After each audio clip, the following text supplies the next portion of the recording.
Shalom, keluarga Jemaat Gereja Baptis Indonesia Waru Cabang Malang yang diberkati oleh Tuhan. Kita berjumpa lagi dalam Keluargaku Bertumbuh. Mari kita bersama-sama dengan keluarga kita merenungkan, berdoa bersama, dan di akhir akan ada pertanyaan yang dapat didiskusikan bersama keluarga. Sebelum kita memulai, kita akan berdoa bersama-sama. Ya Tuhan Yesus, Allah Bapa kami yang bertata dalam kerajaan surga, kami mengucap syukur Tuhan atas segala kasih penyertaan yang telah Engkau berikan bagi kami sepanjang hari ini. Kami mengucap syukur juga Engkau telah memberikan kami kesempatan untuk dapat berkumpul kembali bersama keluarga kami untuk merenungkan firman-Mu, berdiskusi dan juga berdoa. Kiranya Engkau yang akan menyertai kami, renungan kami malam hari ini dari awal hingga sampai akhirnya. Hanya dalam nama Tuhan Yesus kami sudah berdoa dan mengucap syukur. Haleluya. Amin. Bapak Ibu Saudara sekalian, saya mengajak kita untuk dapat membaca ayat ini bersama-sama. 1 Yohanes 4 ayat yang ke-20. 1 Yohanes 4 ayat yang ke-20.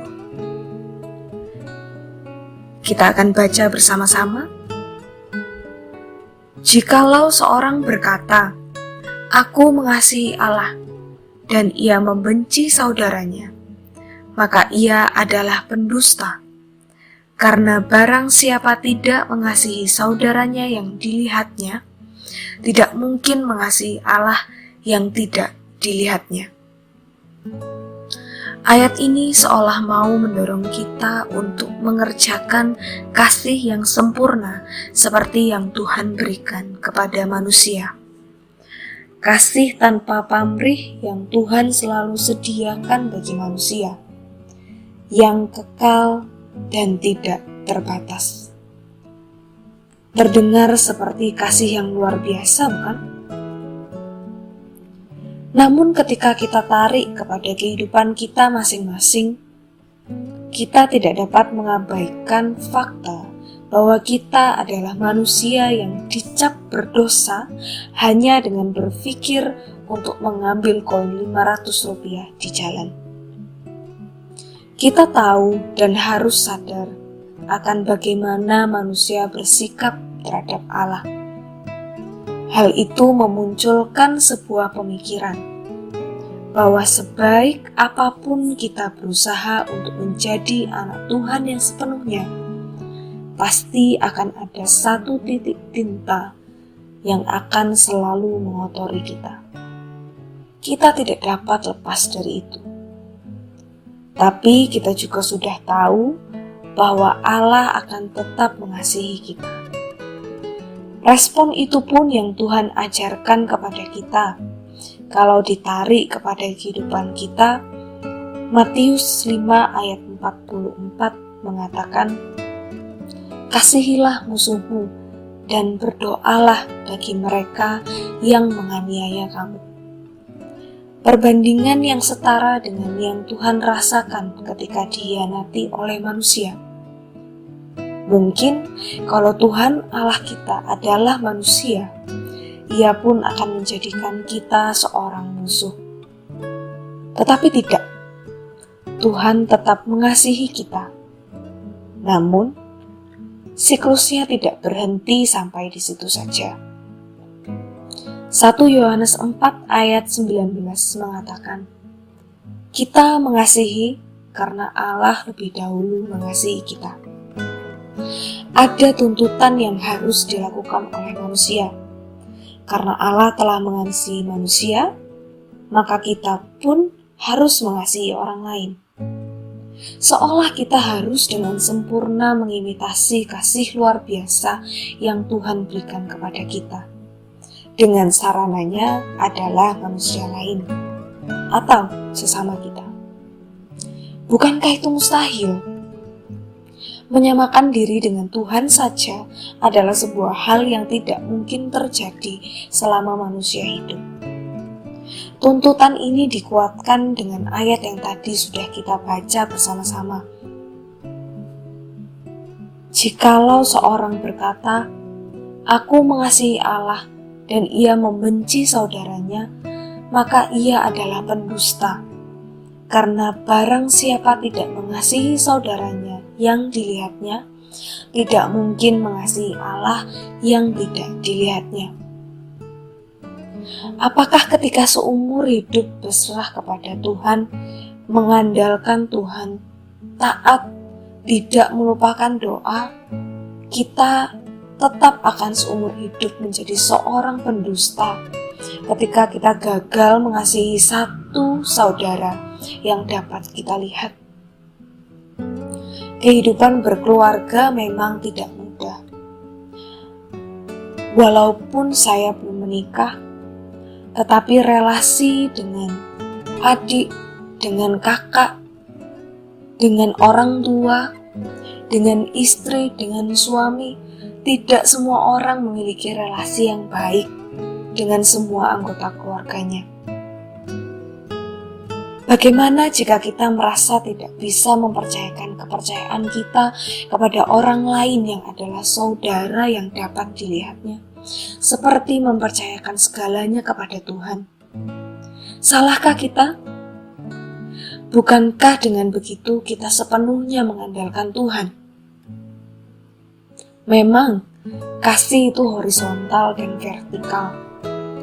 Tetapi ketika kasih horizontal gagal dilakukan, akankah kita seumur hidup menjadi manusia yang bersalah bahkan ketika kita gagal mempraktekkan kasih walaupun sudah meminta pertolongan Tuhan dan sepenuhnya berserah?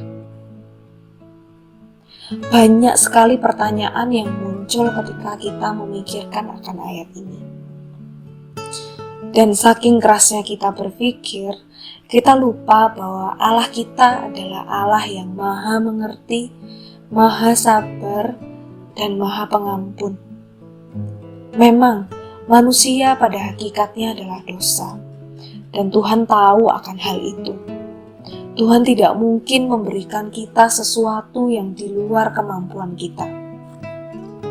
Ketika Tuhan mengizinkan sesuatu terjadi, walaupun menurut kita itu sulit, menurut kita itu susah, kita menderita, namun Tuhan mengizinkan itu terjadi pasti karena Tuhan tahu kita mampu melaluinya. Dan kita perlu ingat bahwa Tuhan kita tidak pernah memberikan target kepada kita harus menjadi anak Tuhan yang sempurna. Namun, seperti pada 1 Petrus 3 ayat 20, Allah tetap menanti dengan sabar. Ketika manusia tidak taat dan melupakan kasih Allah, Allah tetap menanti dengan sabar sampai kita kembali. Pada akhirnya, walaupun manusia adalah air yang keruh, namun kita tidak boleh diperhamba oleh dosa. Bukan berarti suatu saat manusia akan sampai kepada titik di mana kita lepas dari dosa dan menjadi putih. Tetapi kita perlu mengerti bahwa hidup serupa dengan Kristus itu akan terus berlangsung sampai akhir kehidupan kita. Roh kedagingan itu masih tetap ada, sekalipun kita sudah menerima Yesus sebagai Tuhan dan Juru Selamat. Namun, jangan lupa, dalam diri kita juga sudah berdiam Roh Kudus yang memampukan kita untuk melakukan kehendak Bapa. Oleh karena itu, janganlah kita fokus terhadap apa goal yang akan kita capai, tetapi bagaimana cara kita mencapai goal yang Tuhan berikan. Dengan begitu, kita akan lebih merasakan damai sejahtera, karena kita tahu bahwa Allah akan selalu dengan sabar menanti kita. Itulah kasih yang sempurna yang tidak akan kita dapatkan dari siapapun kecuali Tuhan Allah kita. Lalu, mungkinkah kita mengimitasi kasih Allah? Jawabannya, jelas tidak mungkin.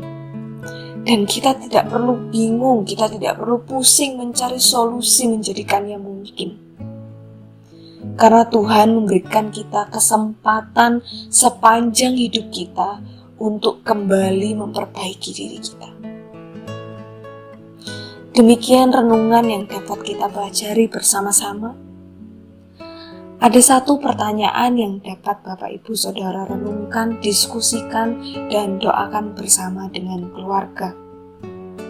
Mengapa sulit untuk mengasihi saudara atau anggota keluarga? Silakan bisa didiskusikan bersama dengan keluarga Bapak Ibu Saudara sekalian. Kiranya Tuhan Yesus memberkati kita sekalian. Amin.